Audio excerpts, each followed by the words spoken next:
Pane mashoko aiwa achangopinda panguva inoi, vanhu avo vachibvunza vachiti zvii zviri kumboitika panguva inei pane rumors ekunzi aiwa amai Grace Mugabe, the former first lady wenyika yeZimbabwe, panguva inoi honzi wofesa violent attacks at their family farm. Panguva inoi pasiri kunzwisisika kuti chii chakuitika. Vamwe vari kuti political persecution ameno, but right now they're in great shock. Sana pana mashoko anobuda achinyogwa panguva inoi tichipinda muTheCrime Zimbabwe yauya ikambotipenengura mbichana zvishoma. For the meantime, subscribe or like on the bell icon. Tipinda panapa muCrime chamudanyira chiti former first lady Grace Mugabe is reportedly living in fear after a series of violent attacks at her family farm. Their farm was recently invaded by unknown groups.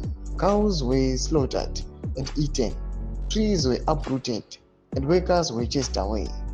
Grace's sons have spoken out, saying the violence is a form of intimidation and that they are defending their mother from political persecution. Domashoko ari kubuda panguva ino atati tiri kutsanangurire zviri kuitika. Aiwa panguva ino pachinokonzi Grace Mugabe panguva ino onzi pane attacks ari kufesa at the farm, but tiona nema-attacks achiitika toona kuti his sons panguva ino vanozama kumudefenda zvakanyanya, vachizama kumuprotecta against political persecution, but ndo chitiko chiri kuitika panguva ino.